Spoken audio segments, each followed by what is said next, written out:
Comando Vermelho, ele foi até pelo momento, né, do Brasil, ele foi mais estabelecido porque ele cria-se uma facção dentro de um presídio que se alastra pelo Brasil. O Comando Vermelho ele acaba sendo nascido no Rio de Janeiro, ele é grande, mas ele acaba sendo nacional.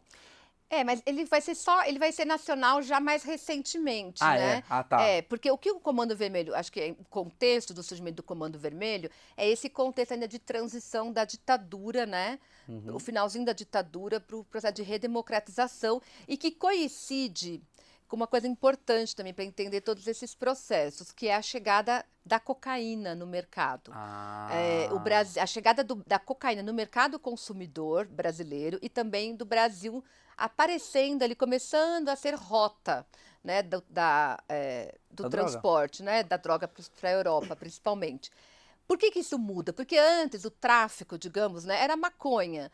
A chegada da cocaína, ela torna esse mercado muito mais lucrativo, com muito dinheiro. E isso começa e aí, primeiro no Rio de Janeiro, né, isso começa a trazer a necessidade desses grupos protegerem os seus negócios ilegais e a se armar para se proteger.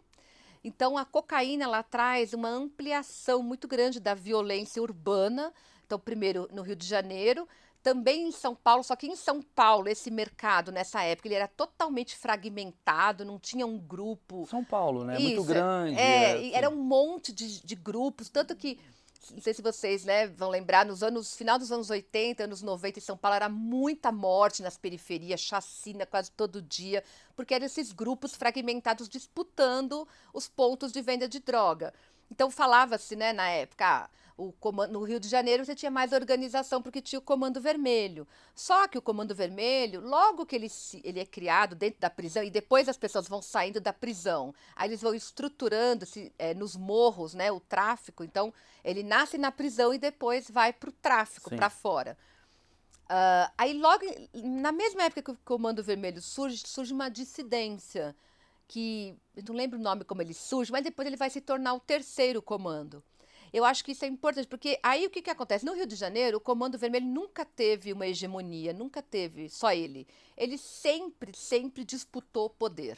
Então, o Rio de Janeiro é sempre esse mata-mata, invade um morro de um, outro invade o outro morro, e aí se Inclusive, junta parte da com um. violência é baseada nisso, né? Não Exatamente. é só civil que está sendo vítima, né? Não, É uma aquela coisa, parte. as famosas balas perdidas que vinham dos anos Uhum, 90 vem muito de sim. conflito, né? E o Rio de Janeiro, pelas características geográficas, né, o incrustamento do tráfico, do varejo, está nos morros, né, nas favelas, que é o território ele é totalmente difícil, né, de De acesso. acesso, enfim, tem essas características De geográficas, blindagem, né? físicas, isso que é diferente. Sim. O fato é que o Rio de Janeiro se configurou num cenário de sempre uma disputa, né? E essa disputa sempre exigiu um investimento muito grande desses grupos em armamentos, que foram se sofisticando Mas o que cada eu queria vez entender é isso, mais. porque você está me falando que ele surge numa reivindicação política, né? Os É, caras estão lá presos, batendo papo, fala, pô, tá a condição, o feijão tá ruim, conversa com outro do feijão, tal, não sei o quê.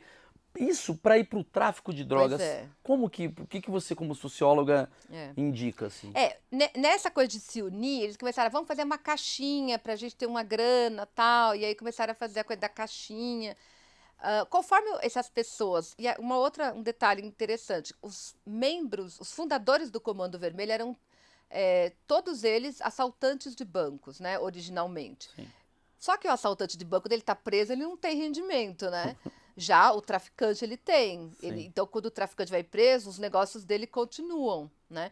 Então, conforme esse pessoal, né, conforme foi passando o tempo, foi se alastrando, foi se espalhando para outras prisões, e alguns desses presos foram saindo das prisões, eles foram voltando para as comunidades que eram de origem, e aí foram tomando, digamos assim, né, estruturando os pontos de tráfico de drogas ali no varejo. Quer dizer, o cara que era ladrão de banco, ele se torna uma outra atividade. Isso, Ele é pegado, né? Isso, é. Ah, Alguns, né, mantêm, quando saem do sistema prisional, voltam para os assaltos a banco, só que a atividade de assalto a banco, ela é cada vez sendo mais especializada, né, cada vez exigindo maior especialização. E o tráfico de drogas, ele é uma atividade, digamos, de um investimento, de um capital inicial A que é curto prazo também, permanente. né? A atividade de tráfico de drogas, ela é Ah, permanente. entendi. Não depende de uma ação. E o assalto a banco não, né? Você não Entendi. assalta banco todo dia, Sim, né? sim, sim. E além de ser uma atividade bastante, com uma letalidade grande, um risco muito grande, né? Então, aos poucos, então, durante os anos 90, o perfil, né, vinculado, por exemplo, ao Comando Vermelho, vai migrando, né, de assaltantes de bancos para os traficantes. Sim. E aí tudo bem. Aí surgiu. Eu só quis fazer esse contexto mesmo para entender as Uhum, facções. O PCC, obviamente, ele já viu um sucesso do Comando Vermelho, isso, né? Ele vê que funciona. Ele se faz então em 93, em 31 isso, de agosto, que eu decorei isso aqui, aí. por conta dessa morte, né? Desse conflito, Dessa rivalidade. dessa rivalidade no jogo de futebol.